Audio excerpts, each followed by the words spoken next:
Famille, en introduction de cette nouvelle série de vidéos, je vous ai parlé de la création du christianisme. Aujourd'hui, nous allons vous démontrer à travers le grand frère Mobali, n'est-ce pas, que les premiers chrétiens c'était des dissidents au judaïsme.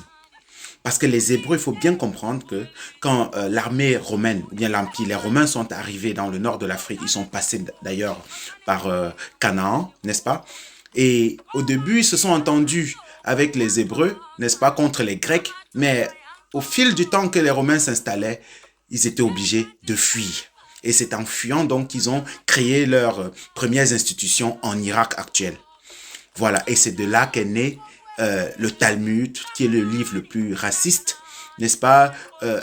D'ailleurs, ils nous maudissent dans la Torah, hein? Et en plus du Talmud, ils ont créé la première forme de christianisme.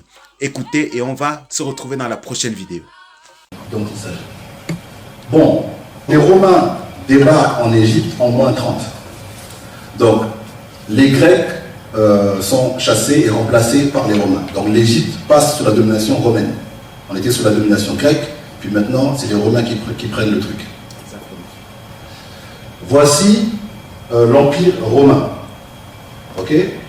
Et la langue de l'Empire romain, c'est le latin. C'est-à-dire qu'avant les gens parlaient le grec, puisque maintenant c'était des Grecs. Maintenant que les Romains ont pris le pouvoir, c'est maintenant le latin.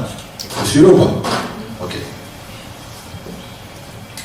Maintenant que les Romains ont remplacé les Grecs, les Juifs vont, enfin on ne peut pas dire encore les Juifs à cette époque, les Israélites à cette époque vont commencer à se rebeller contre les Romains.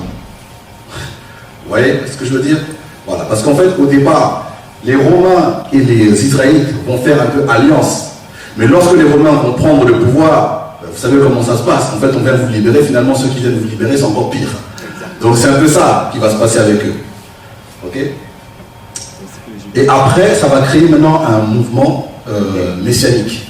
Ça veut dire que ces fameux Israélites vont être violents. Ils vont être violents envers les Romains.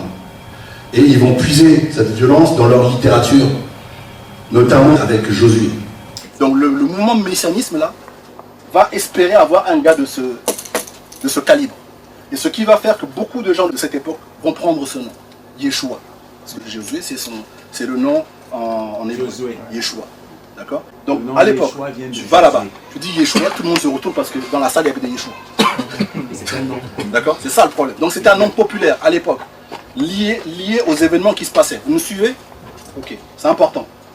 Donc maintenant du côté des Hébreux, c'est une autre révolte. D'accord? Et maintenant on va avoir un courant d'un judaïsme messianique. Vous me suivez ou pas? C'est important parce qu'après pour tout ce qui va suivre, c'est important que vous compreniez ça. Pour comprendre le messianisme, d'abord on va comprendre qu'est-ce que c'est. Quand on dit messianisme ou messie, tout ça, on doit d'abord comprendre ça. Rotunde dans Cosmogenes Kamit, le tome 3, dit par exemple l'utilisation de l'huile sainte Kamit appelée Setef proviennent du fait que par sa capacité de captation de l'énergie solaire en raison de l'essence divine des huiles essentielles composant son arôme, cette huile est dotée d'une force sacrée capable d'harmoniser le corps à l'âme et au chakra afin d'élever la force vitale, le Ka, de l'homme vers les cieux et donc vers son créateur. Cette huile rituelle élevait ainsi l'aura humaine lors d'une ascension au trône royal, à la prêtrise ou à un haut grade initiatique.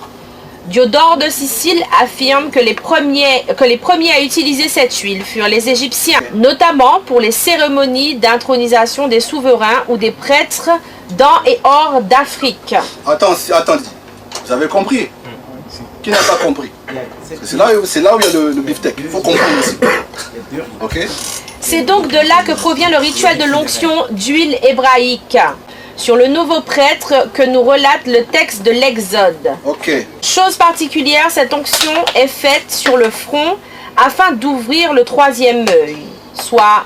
Il dit on va arrêter là. On va arrêter là. Vaut mieux. On va arrêter là. Tout ce que je voulais vous dire, c'est que en hébreu, ils disent, pour dire Messie, comment ils disent en hébreu? Mashiach, ok? Je vais revenir sur ce terme. C'est un rite initiatique où quand on va te couronner, on mettait l'huile et tout ça. C'est ce qu'on a compris, non? Et Omotunde dit que c'est égyptien, que c'est africain. Et que les autres n'ont fait que copier. Vous avez compris? Ok. Didi, on peut avancer. Bon, le terme en grec, c'est Christos. Allez fouiller ça. Bon, je pense que vous savez ça. Avant de dire. Donc le terme en grec, c'est ça. D'accord? Ça, c'est l'Ancien Testament. Et on voit bien que, là, on parle de David, parce qu'il est loin du Seigneur. Vous avez vu un peu, non? Vous voyez un peu? Hein? Parce que moi, j'ai un peu du mal à voir ici. D'accord? Maintenant, loin. Ici, là, le terme, c'est Christos. Et ici, on parle de David. Donc, David et Christ. Vous avez compris ce que je veux dire? Oui. Donc, ici, vous voyez, là, vous avez Ramsès qui est en train de oindre Osiris. Vous voyez là? Est-ce que j'invente quelque chose? Non. Hein? Donc Osiris, pour un grec, il est Christ. Exactement. Parce que c'est le terme. L'Osiris. Vous avez compris ce que je dis ou pas? Que ça soit clair en fait. Hein? Donc là, vous voyez, je pense ça doit être Séti. Il est en train de joindre. Je pense quand il y a le soleil ici, c'est Ra. C'est Ra. Hein? Voilà.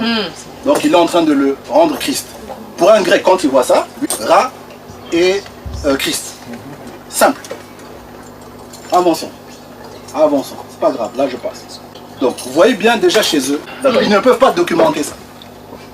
Ils ne peuvent pas documenter. Vous voyez ce que je veux dire? Nous, on peut prouver que c'est africain, que depuis toujours, et on peut dater ça. Donc, on peut comprendre qu'à l'époque, parce que là, j'ai vu Ramsès. Donc, ça veut dire qu'il n'y avait pas encore de juifs à cette époque-là. Mais vous voyez que cette méthode était déjà appliquée en Afrique. Donc, je viens de le documenter. On passe. Donc, maintenant, attends Didier, on passe. Donc on a compris qu'il va avoir un messianisme, c'est-à-dire que pour eux, ils attendent un roi. Pour quand tu es un roi, il faut te mettre l'huile, tout ça là. Donc c'est un rite en fait. Vous avez compris que c'est ce qu'a dit le frère Mutunde. C'est un rite. Donc eux là, et juste maintenant, ils attendent un roi pour les libérer. Un peu comme nous là, on se bat, on attend peut-être qu'un gars va nous libérer, un futur Thomas Sankara ou Garvey, peu importe. Un mec qui a fait vraiment ses preuves et on souhaite qu'il revienne. Mais c'était la même chose pour eux. Donc maintenant, il va y avoir des zélotes. Donc eux, ils sont prêts à en finir avec les Romains. C'est donc ici que le Talmud va naître. Les Juifs, à cause des Romains, ils vont se développer en Irak. Donc c'est là maintenant qu'ils vont mettre leurs institutions, y compris leurs universités. Vous voyez là, les Israélites. Mais maintenant, ils vont commencer à basculer pour aller vers l'Irak. Parce que là, c'est maintenant libre. Il n'y a plus de l'hellénisation qu'il y avait. Je ne sais pas si je me fais comprendre. Si vous n'avez pas compris, je simplifie encore plus. Vous avez c'est un peu clair ce que je dis? Voilà. Donc, c'est ça qui va faire que maintenant leurs académies vont être en Irak. Maintenant, il y a beaucoup d'académies, mais je veux juste que Didi, tu puisses nous faire, tu peux juste nous parler un peu de ces deux académies, celle de Soura et celle de Pumbedita, s'il te plaît. La première académie, donc celle de Soura, l'académie de Soura est une des académies talmudiques en Babylonie, avec l'académie de Pumbedita. C'est l'une des deux importantes académies juives depuis l'an 225. J'ai pas entendu, c'est l'une des quoi? L'une des plus importantes académies juives depuis l'an 225, au début de l'ère des Amoraïm, jusqu'en 103 à la fin de l'ère des Géonim. Ok, et l'autre? Pumbedita, à l'époque des académies de Pumbedita et de Soura, sont devenues les yeshivas, les plus influentes et dominantes du monde des communautés juives, et tous les décrets de la Torah et autres décisions religieuses ont été émis par nom de ces yeshivas à toutes les diasporas juives. Attends, juste la dernière phrase, s'il te plaît.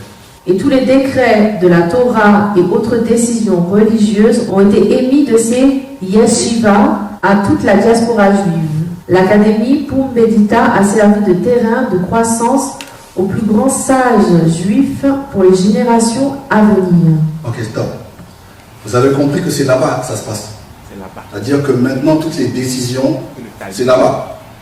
Que les autres juifs de la diaspora dépendent de ces académies. Je ne sais pas si je me fais comprendre. Ok? Donc ici, ça va devenir leur base de réflexion. C'est là-bas que ça se passe. Et c'est de là aussi que va naître leur Talmud. Voilà. Je ne sais pas si vous connaissez leur littérature violente, qui est un peu raciste, on va dire. Parce que ici, nous sommes dans une position de guerre.